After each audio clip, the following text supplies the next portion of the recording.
Good evening. Hello, everybody.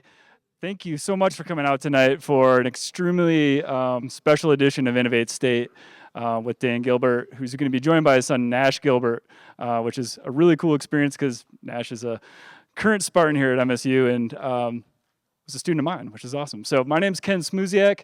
Some of you may know me from teaching the Intro to Entrepreneurship class here at MSU. See some friendly faces. I had the pleasure of having Nash in my class last semester, and he said, "This class is really great. Would it be cool if my dad came and speak?" And I was like, "Yeah, it'd be all right." I tried to play it cool. I was like, it's the best I could. And then the opportunity arose for us to make this happen. So it was a pretty exciting night for us to be able to invite the MSU community to join us. So without further ado, I'm going to get out of the way. I'm going to introduce Dan and Nash Gilbert are going to walk to the stage. Thank you.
Hi, everybody.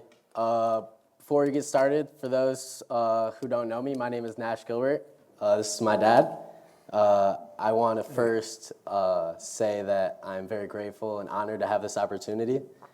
And I also want to acknowledge that, this isn't about him or I, but about giving you guys a cool experience. And, my dad, he's a really cool and smart guy, and no matter who you are or where you're from and what you plan on doing in your life, there's something you can learn from him and take away today. So yeah, anyways, first off, Dad, most people know you for everything you've done as an adult, but not much about you as a kid.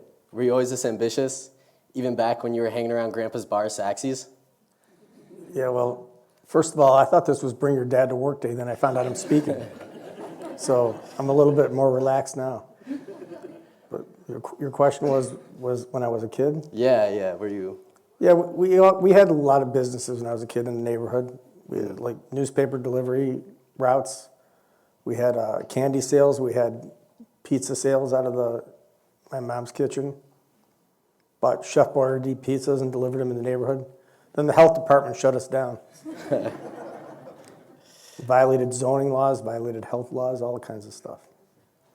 But yeah, so that was kind of an ambitious time. Gotcha. How does that one story go? Didn't you break some type of pizza delivery record? Yeah, it's a little bit of folklore, but it's true. Yeah, I hold the single best delivery night in pizzas in Michigan. It's unsubstantiated and it's not really official, but I'll tell you about it. It was August 25th, 1983. I think I was in between junior and senior year here at Michigan State. I mean, and everything was perfect that night. It was no weather issues. There was no traffic. You know, a lot of times when you're a pizza delivery guy, people don't have their money ready. Everybody had their money ready that night for some reason. You know, you order pizza, it's 45 minutes, and you get there, then all of a sudden the people go get their money. Very frustrating for a pizza delivery guy. But that night, everybody had their money ready. Also, there was a lot of clusters, meaning if you have like apartments, where you get 5 orders in the apartment complex at the same time. That's big. So it was 82 deliveries that night, world record. So today, these pizza kids come to my door, and I always ask them, what's your record? And they'll go like 45, 50, 52. And I go, I used to be in your business. And they go, what's your record? I go, 82. And they'll look at me and go, oh, you're him, huh? So that's my claim to fame. That's the only bragging I'm doing tonight. Okay? So you were an undergrad at Michigan State from 1980 to 1984, and people might be surprised that you didn't choose a business degree. What made you choose communications major instead? Well, I think back then I thought I was going to be a sports broadcaster, and so I went that route. But I advised you, and I advised your brothers as well, and that were going to business school, that you should get a wide exposure to a lot of things. And business, it's great as a degree, but I think it's important to know other things as well. Know as much as you can, learn as much as you can, and then I know you have an entrepreneurship program here that anybody can join, which I really was pleased to hear, because I think you can be an entrepreneur coming from anything, not just being in business. Being in business is great, though, to know it. But so back then, I don't know, what the state of the business school was not like it is today. It was not as known as it is today, and it's probably as good as it is today. Of course, that was 100 years ago. So, it's been a long time since you went to school here. What's changed the most? I haven't had time to spend that much time here tonight, but Grand River has changed enormous.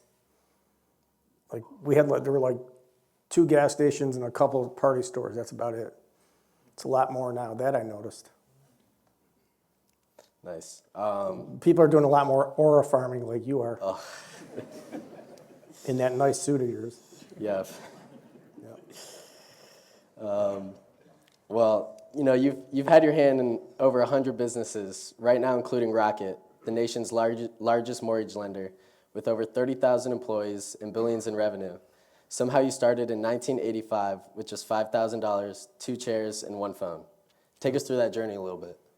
Well, it's a 40-year journey, but we did start off in what they called a shared office suite at the time. Today, I think they would call it WeWork. But we were sharing offices with lawyers, accountants, lie detector guys, a lot of other shady characters. But so we got into an office one summer, 12 by 12 office with a couple chairs and a phone. I had $5,000 from the pizza delivering time, so it got started that way. We started just brokering mortgages, and then we really focused a lot on technology the entire 40 years, more than probably most other lenders. And we just kept growing that way. And then, of course, when the internet came along, that internet thing's going to catch on, I think, don't you? Yeah. Yeah. It's due. So that really, we went online, became the first national really mortgage lender in all 50 states, 3,000 counties, and that really took our business to the next level, as we learned how to do mortgages in all the counties in America, which was not an easy thing to do. So we differentiated ourselves that way. Right. Plus our culture, which we'll talk about soon, which was very important to us. For sure. That's actually our next question. I understand culture and philosophy is very important to you, and you've created 16 statements that serve as the cultural foundation for running your business. You call them your isms. Can you explain what those are? Yeah, well, you guys all have a book, I think, on your desk right here. These are called our isms in action. And I really encourage you to read this a couple times. It's very easy reading. It's great toilet reading. Very big fonts, lots of graphics, lots of colors. So these 16 statements serve as our philosophy, our foundation. They kind of define who we are as a business, not what we do, but who we are.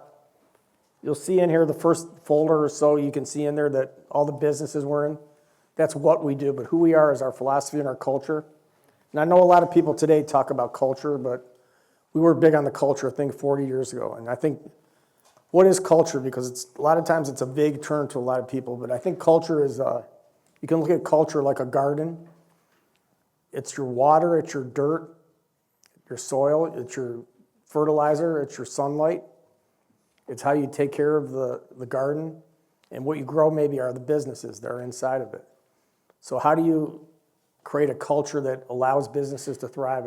I look at it that way. And I think you guys will get a lot out of this book if you read it. We actually have a isms day every 6 or 8 weeks or so. We can invite students to come to it. We have in the past. It's a long day. It's like 8 hours, but we take you through all of this in more depth. But I think that our culture is the most important thing that we have. And I think it attracts a lot of great people. Michigan State actually is our #1 intern school in the country, more than that school in Ann Arbor. And I think we recruit more people who graduate from Michigan State than any school in the country as well, for a reason, of course. Mm-hmm. So we're excited about recruiting, so hopefully some of you guys. What are some of the isms, in your own words, that you like? That's like an 8-hour class. You really want me to go there? You want to give me one of them? I will give you one of them. So the very first one is always raising our level of awareness.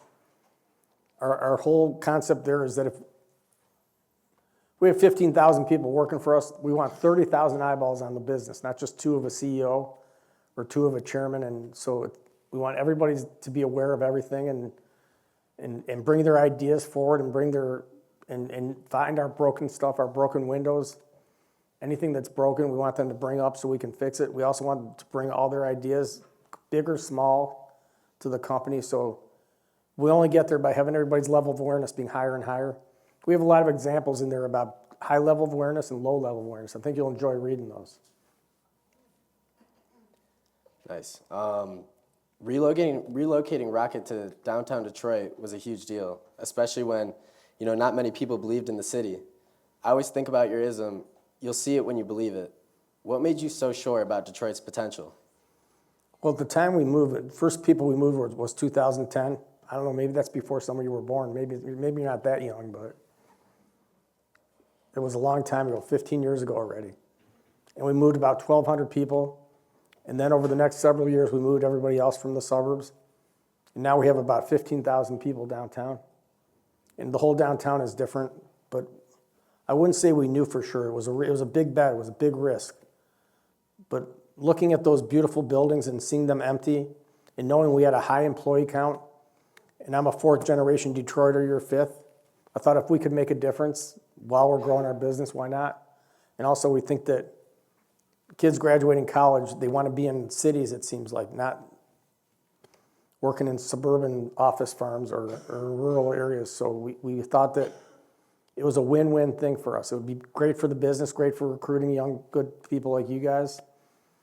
And it would be a way to help the city. And so we made the bet, and we feel good about it. Things have gone great there. If you haven't been to Detroit recently, I advise you to get there, because I think you'll be surprised if you haven't been there in a while.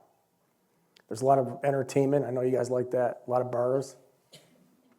I don't know if they're as good as the ones here, from what I hear, but. That being said, where does Detroit go from here? Well, I think we've come such a long way in the last 15 years, but I think we just keep going the same path. We need to attract more and more businesses. Most importantly, we need to I keep going back to the same thing, we need to keep our kids at home. Meaning, what a shame that, how many people here are from the state of Michigan? So that looks like, I'm going to call it at 70%. Is that about right? So here we are, Michigan taxpayers subsidizing tuition, your mom and dad being from Michigan, most of them, and they're putting a lot of money into your education, and you're the most important assets that you could have in the state. And Unfortunately, a big majority of students, I don't know if it's a big majority, but a large percentage of students coming out of Michigan, Michigan State, Wayne State, and the other colleges are going to places like New York, Chicago, some of those old tier cities, LA, Seattle, but Detroit's where it's at. I mean, Detroit, you can be involved from the bottom up almost. I wouldn't say we're at the bottom, but we're several degrees from the bottom, but it's going in the right direction. You can become part of something very, very special. So I'm going to keep selling Detroit the whole hour, just so you know. Right. We're the future, for sure. Yeah. I'm not sure everybody knows StockX, the world's biggest platform for buying and selling sneakers, clothing, and collectibles. Yep. It's basically born right next door to your office in Detroit. How significant was StockX hitting unicorn status for Detroit's comeback and attracting talent from all around the country? I thought you would be showing off your sneaker game tonight myself. I mean, look at these. Not bad for an old man, huh? Yeah, no, you're stepping for sure. I don't even know what they are. So I think it was very important. StockX is one of my favorite companies that we're involved with, and we started it from scratch. And the story, how we really got in that business was, I think you and your brothers, I noticed that there were boxes of shoes coming in and out of my house every night. And first I looked in there and I was very happy that they weren't like products that were against the law that you guys were selling and dealing with. But then I found out from you told me, well, we're buying and selling sneakers on eBay. So we went and looked at eBay, and that website is just, or that business is just not what it used to be, and it's not very user-friendly, and there wasn't really market prices. We said, what if we created a stock market of things? So we can get a stock market value on things like commodities like sneakers and watches and handbags and collectibles and all things that are sort of not when there's just one or two items, not where there's millions of items, but things that are in the middle, where there's a secondary market where people want to own it, and we can give you a market price and show you what the last 5 or 10 items have sold for. So you can go there and say you want a size 8 Donovan Mitchell Adidas shoe.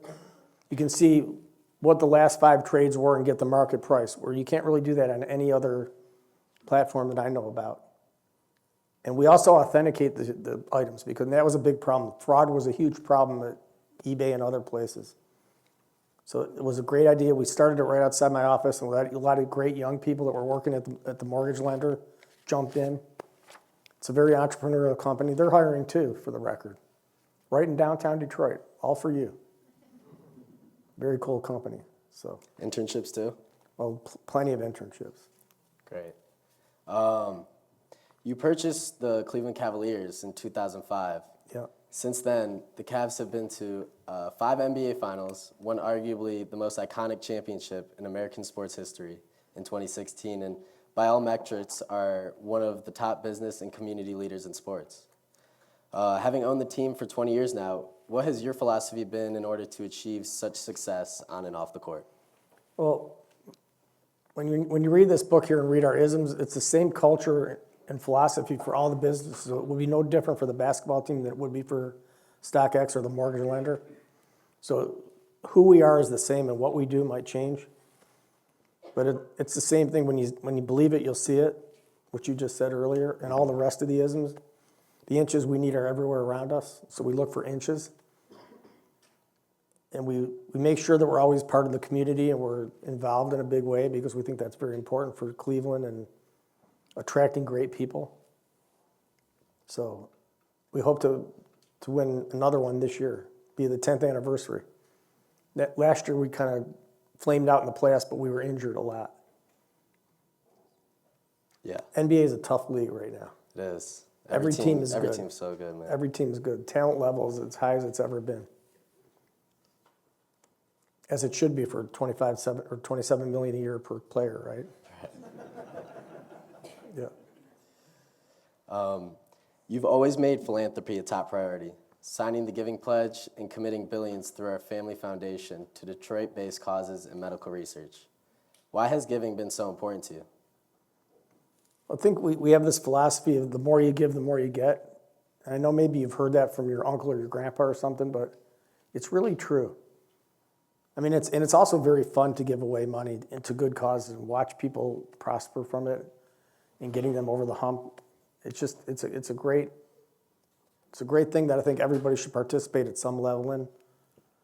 Your mother, who's here, and myself decided years ago that we were going to deploy our wealth for the philanthropic causes around Detroit, and also for a genetic disease that unfortunately your brother passed away from, that we're trying to fight and find a cure from.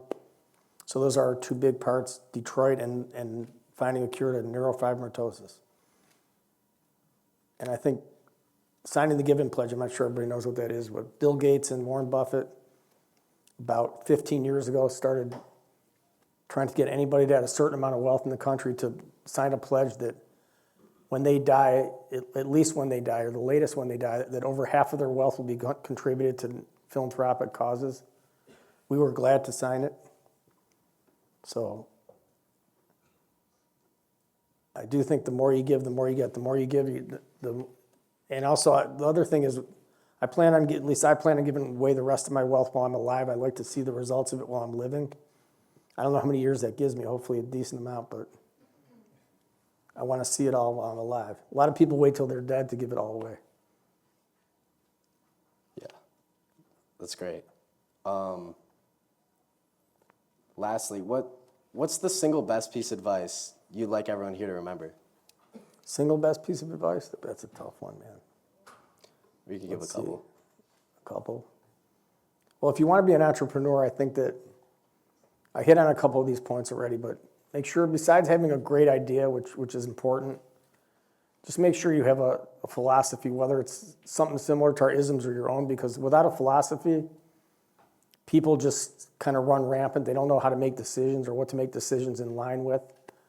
People don't know how to prioritize things, so make sure you have a philosophy. I know that sounds kind of a little bit esoteric, but I think it's important to have that. I think it's important to make sure you go deep on the people that you hire and the people that you partner up with. I think I've made a lot of mistakes in my career on who I partnered up with over the years. Didn't do enough work to figure out who they were and where they came from and what their values were. So even if they're friends or family, well, first, if you can avoid being partners with friends and family in business, you probably should. But if you can't, go deep and make sure you know they're aligned with you. Very, very important thing. So that's my entrepreneur advice. Great. I think we're moving on to the Q&A now.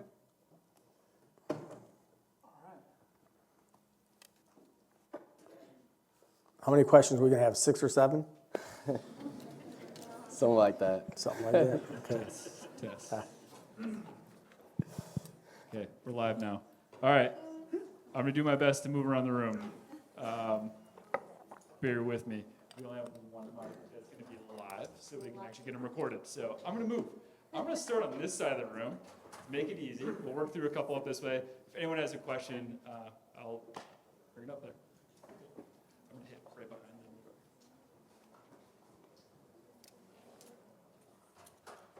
Hi. Hi. Does this work? Okay, perfect. I'm a hospitality business major, so I'm very interested in like the work with Bedrock that you're doing in Detroit. So, I'm sorry, I couldn't hear the beginning. Can you I'm a repeat? hospitality business major. Oh, great. So I'm very interested in the work that you do with Bedrock, obviously. Yeah. So I'm curious in how the conversation went with moving the GM headquarters to the Hudson building, if you had any like part in that. Yeah.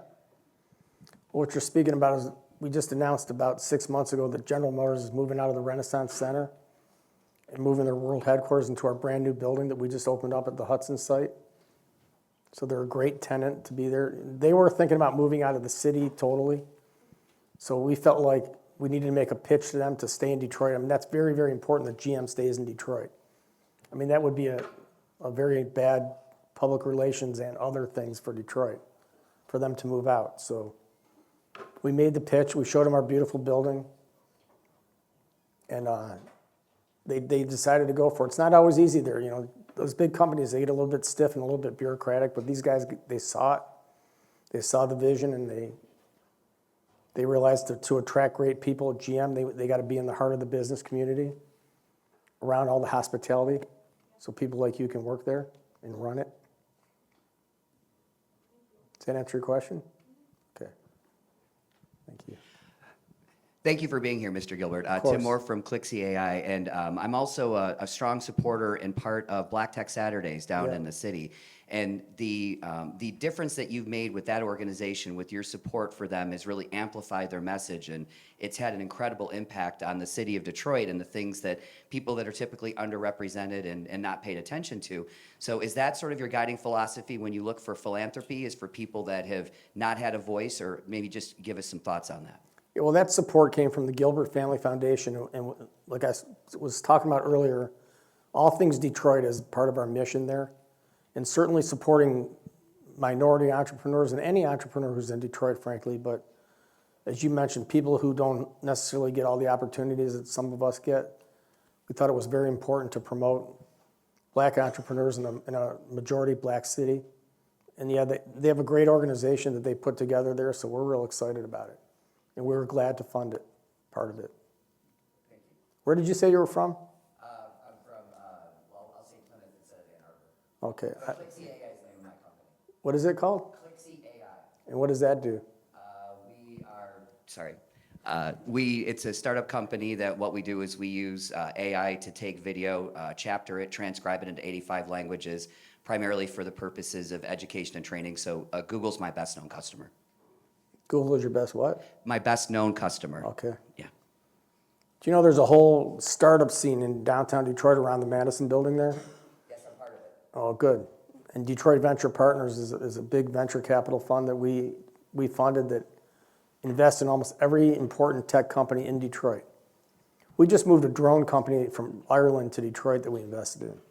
And people fall in love with the city when they see it, wherever they come from, and they want to move here. So we moved them here. That was very exciting. So you and the company that you're building, that's exactly the kind of target that we look for. Thank you. Hello. You're one of MSU's only billionaires, and you've achieved all this financial success. Was that success fulfilling? And if not, what fulfills you today? Was the success fulfilling? Yeah, but I want to focus on one thing because you mentioned billionaire and money. So one of our isms you'll see in there is money's a number followed, they do not lead. Like we don't chase money, we chase building things, and once we build them, the money follows us. That's been our experience for 40 years. So yes, we may have earned a certain amount of money and wealth, but I can tell you guys that it came from not chasing it, not saying, hey, one day I want to have this amount of money. It came from building interesting businesses that will have value. And that's our philosophy. So, and yes, it's fulfilling. Okay? Guess I could have said that first. Okay. Hi, Mr. Gilbert. Hi. I'm a current entrepreneur, and building out, we've struggled to build a strong philosophy that our team can align on. Yeah. Currently, we're using EOS, the Entrepreneur Operating System. Do you recommend any other operating systems, or I guess, what's your best advice on building out the isms? I don't know what EOS is. Can you tell me what that is a little bit? Yeah, so it was created by Gino Wickman in his book Traction, and essentially it's just like weekly rock check-ins, and it's more of a structure to get the right people in the right seat. So as we're building out our team, it's been helpful now that we're at 30 plus employees. It's getting a little bit challenging to manage everyone, so I think we need our own philosophy. So what got you from here to here will be very different than what gets you from here to here. So you always got to remember that. And the thing is what got you from here to here worked, right? You're at a certain level, and so you're probably saying to yourself, why shouldn't I keep doing it? Because but there's 0 to 30 people, and there's 30 to 60 people, or 60 to 90. I'm talking about miles per hour as a metaphor. So let's just say you went from 0 to 30, now you want to go to 60. You got to look for people or partners that can get you from 30 to 60. Very different skill set. And I think you should focus on what those are and then go look for that talent. But on the philosophy side, read the book, and maybe that'll prompt you to come up with your own. But I think it's important to sit down with your leadership team often and say, not what we do, but who are we? Who are we? What are we about? And let that drive statements that serve as your foundation, your philosophy. Thank you so Okay? much. Thank you. And good luck to you. Where are you based out of? We're in Metro Detroit, Where? Commerce Township area. Okay, so we got a place 30 miles south of there for you. What's that? I said we'll go there wherever you want us to go. All right, well, I'm inviting you for a tour, so somebody here will give you a card or something, but yeah, because we can take and show. So I think it's always great for entrepreneurs to be around other entrepreneurs and bounce things off of them all the time. I mean, that's why Silicon Valley grew to where it did, because of the relationships that were built there and the amount of best practices that people were able to have access to. Hello, Mr. Gilbert. Yes. My question was, you said you used internet as like a forefront in building your company and how it kind of like helped innovate everything. I wonder if you see that same kind of insight when you use in like AI today. Yeah. And I want to know how you're kind of using AI and how you plan to use it in the future as well. I have one quick question for you first, okay? Yes, How old are you? I'm 19. Wow, okay. Sorry, you look like you're 16, but sorry. So AI, yes. I think AI, you hear more about AI than you do. We did even the internet, when the internet came out. None of you remember that, you're all too young, but it's amazing how much PR that's gotten and how important it really is. I mean, we have a new CEO of our company the last year and a half who comes from Silicon Valley, and he's a big AI guy. His name's Varun Krishna. But AI is important in every level of our business, make us more efficient. It's talking to customers. It's taking out a lot of steps of our processes so our people can focus on the real things that matter. So we look at AI not just as an expense reduction, but how can it increase revenue? And I think AI is maybe even underblown. It's so important. It really is so important. I could not recommend that all of you learn about as much about it as you can, because whatever it is you're going to do, it's going to be there, and the more you know about it, the more you're going to impress your employer, or you're going to help you build your own company, whatever it is. So Nash thought we were talking about Allen Iverson the whole time AI came out. But I think you figured it out now, right? Yeah, no, I got it. Yep, good. I'm gonna take one more from the left side, and then I'll transition to that way. All right, here we go. Shoes. So I operate a business downtown East Lansing. When your business is ready to grow and make that next step, what on your checklist or what questions should you ask yourself before you make that next step? Well, tell me what you mean by your next step. What's your next step looking at? What are you Like looking at? new location and all that fun stuff. What location? New location and pretty much developing into different spaces. You're talking about new location where you're going to base the business out of? So pretty much I run a hot dog restaurant downtown East Lansing called Okay. University Wiener. So we're looking to expand on forward. So this is a physical business in the real world. If you couldn't tell, all the students reacted to, "Oh, this guy's running University Wiener." It's a very popular. Are they hot dog good spot. wieners? Has anybody ever had any of those hot dogs? Yeah. How do you, just shout out, 1 through 10, how do you rank them? All right. Got an 11 back here. All right, so I think you should expand then. That's my answer.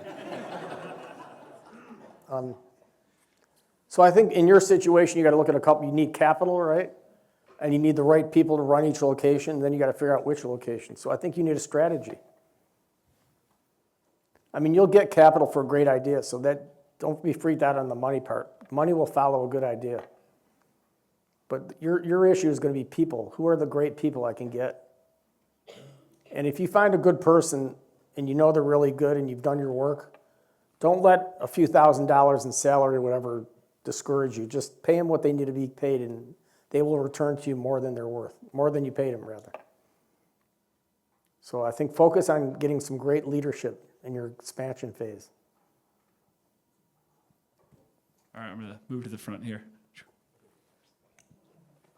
Thank you so much for speaking with us. My pleasure. I just joined a startup, and we're actually based out of Silicon Valley, but I moved back to Michigan to start connecting to Detroit. That's the kind of story you want to hear. And this What's is, the name of your company? it's called Yard. and we're actually working on urban spaces and energy using new technology. Great. So I'd love to hear what you would like to bring to Detroit in terms of new technology, urban spaces, and this is things like regenerative energy creation. So curious to hear what your vision is there. Well, I know that have invested in a few companies similar to that in that space. Maybe not specifically exactly what you're doing, but in that overall space. But we're obviously interested in any company that would move from Silicon Valley back to Detroit and helping them, and also seeing if we can be a customer of your product or service. So I'm going to invite you and whoever that other dude was up there, or the woman up there, to come to Detroit and go on a tour and see if we can get you some business and talk about your business and see if we can get you some investment. I mean, you guys are exactly the kind of people and businesses we want in our city. So that's my response to that. Okay, thank you. Hello, I am a startup founder in the late stages of planning. I'm at the point where I need to reach out to more technical, mechanical people to help me with making the product itself. And I am supremely, I have problems with approaching people for networking purposes and for sending those emails. Like, I keep getting stuck drafting and redrafting them over and over. So what would your advice be for connecting with people and building a network? Well, first of all, don't worry so much about the email. Like, people aren't going to care if there's mistakes in the email or if it's not the best email in the world. So just maybe you can also get somebody you know who's a great writer to help you. That should be an easy problem you can overcome. And then I think you just got to network as much as you can. And I mean, how many people in this room probably have leads for technology people that could help you? I mean, probably a lot. Talk to the professors, look up whatever startups or businesses you think have done a good job in hiring tech people. I think they'd be willing to talk to you and just give you leads. I know there's a lot of online sources that have people who are tech people who either can be part-time or on a temp basis or even full-time that you can sign up for. And I don't know their names of them. Some of them do a lot of advertising. Okay. So just don't give up and keep going. And don't worry about your email. Just send it. Send a lot of them. One more here. Hi, Dan. Hi. My name's Nick. I'm a first-year MBA student here. Great. I'm looking to get into the commercial real estate space, so I really admire what you and your team over at Bedrock have done to the revitalization of Detroit. Well, thank and with it being somewhat close to home, it really touches me. So my question is, for someone who's looking to build a career within that space and eventually get into developments and start their own down the road, I don't know when that'll be, what is your number one piece of advice to them? So you want to be your own business one day? Is that what you're saying? In commercial that's real the estate? goal down the road. I think you should spend as much time as you can learning about, it sounds like you spent some time already, but whether it's in Detroit or other cities, but learning about who the people are and what they've done and what they've built. And maybe focus on one sector, the residential or the office or retail. I think focusing on all of them at the beginning may be too wide and dilutive. I also think, I said this a couple times, but people are willing to talk. So like if you just went down the top 10 commercial real estate companies that you admire and find out who their executives are and kind of sent them emails or texts or called them, most people are willing to talk and give you advice. I'd spend time with people who just cold call me. Not everybody, but a lot of them. So don't be afraid to do that. Is that something we could arrange? Yeah. Yes, I can. Thank you. You'll find me, right? You'll find me. We're going to do a Michigan State Day. Hello, Dan. Hi. My name's Connor. I'm currently a statistics major here, and I'm looking to be a data analyst one day, hopefully in the NBA. Great. So specifically with owning the Cleveland Cavaliers, having experience in the sports field for over 20 years, what has been the biggest challenge you've faced that you didn't expect to face owning a sports team? And also, what is your favorite part about owning a sports team? Well, in our situation, the biggest challenge is two names. LeBron James, biggest challenge.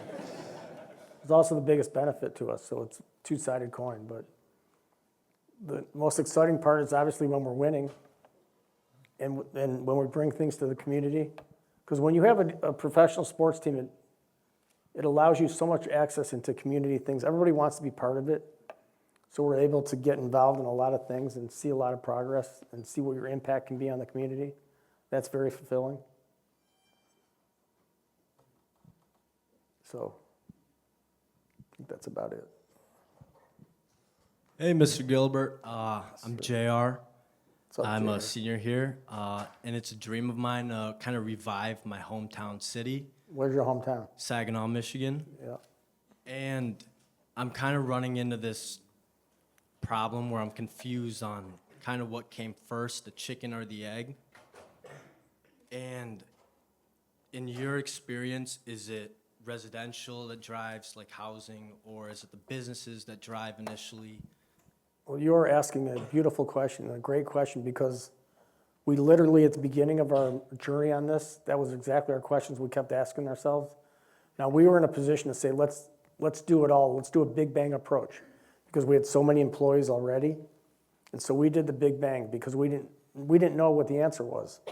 And so we said, if we could do it all at the same time, they all feed each other. When I say same time, I don't mean the same month. I mean over a 10-year period. But I think you've got to really look at Saginaw and see what's going to attract people the most. Because I think building a city is about people, and particularly young people. How are we going to attract young people to Saginaw? I know that may sound crazy to some of you, but I think it's possible. I think any city can come up with things that are exciting. Thank you. Okay?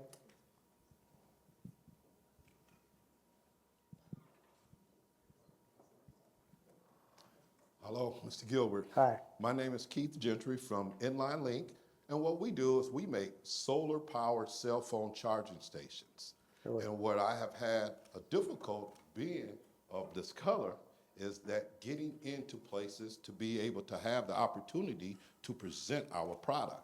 I would like to do here in front of everyone, would like the opportunity to be able to speak to you and your company, and I would like to know what type of things should I do to be able to get past some of these hurdles that cold calling and making phone calls just don't seem to work for us as of right now. Well, I'm kind of curious, because when you say people are you talking about customers, or are you talking about Companies. companies that would buy your product, you mean? Companies that would buy our products, that would advertise with our products, that would be involved in a very new product that no one has ever seen before. Yeah. So when you make that call, it's like they have people at the gate that will not allow you to speak to people like yourself, because they never heard of it, don't want to deal with nothing to deal with solar and cell phones for free, where the money's at. They don't let you get upstairs. Have you done any good videos on your product? Of course, of course. Because I think, to me, that's the way to get past all this. I mean, if you're showing your product on a video that's great and it gets sent to the right people, I think at least you'll get an audience on that. What about being able to get an audience with yourself? Okay, you got that. We're good. All right. So I guess I got to give out my email. So my email is dan@rocket.com. Pretty simple. You won't forget that one. Just say you were one of the people that stood up at Michigan State. Remind me what we talked about, and I'll get you to the right person, at least get you an audience. Okay?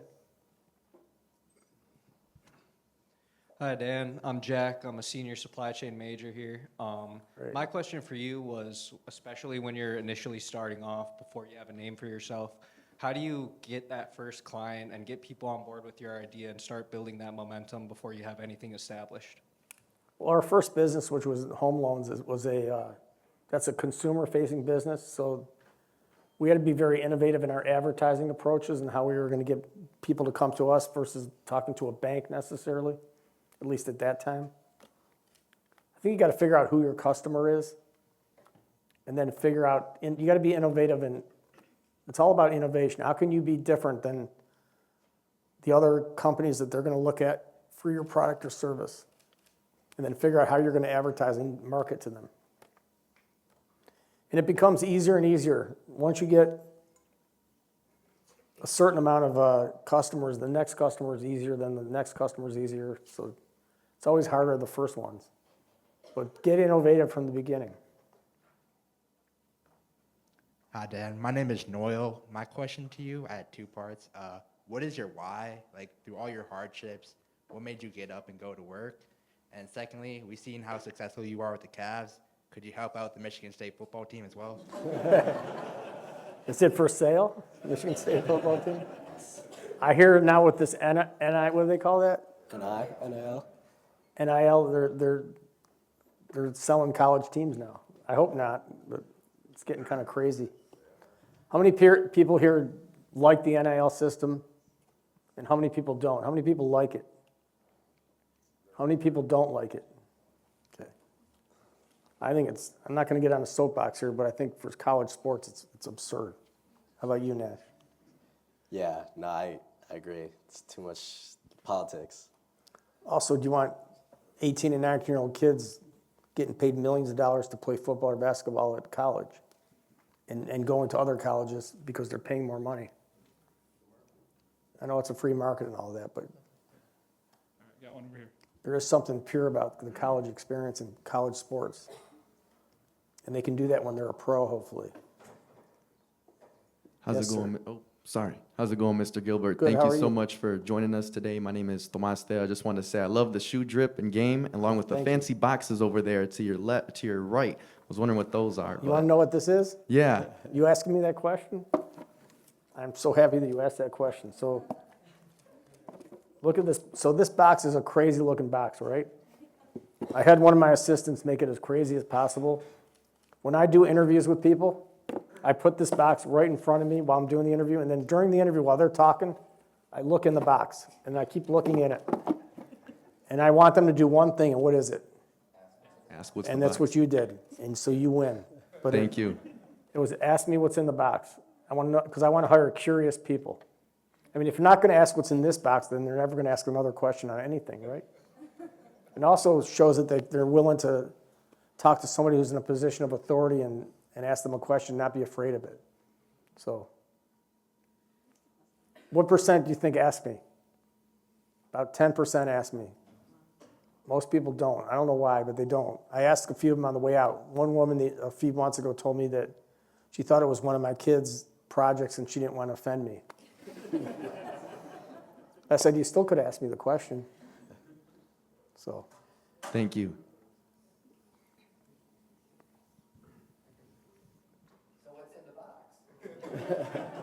I have an offer letter for you. Hi, Mr. Gilbert. My name is Hi. Jennifer, and I have a comment and maybe one question. So my comment is actually for the whole group, knowing who's in here and what the questions have been asked. I'm from Michigan State, and I also work for Apple. And Great. we are in the Apple Manufacturing Academy in downtown Detroit in the Yep. First National Building. I'm a tenant. You've got my thing. Oh, that's great, yeah.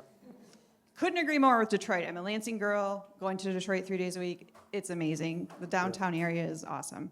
My question is, if you're looking at industry, especially in the manufacturing sectors, because Detroit is so well known for auto manufacturing, what do you think's next? What's coming for us? What should we be looking for in terms of trying to train the next generation of manufacturers in the United States? Well, I would say, I mentioned it earlier, one of the companies, but I think drones are a big, big thing.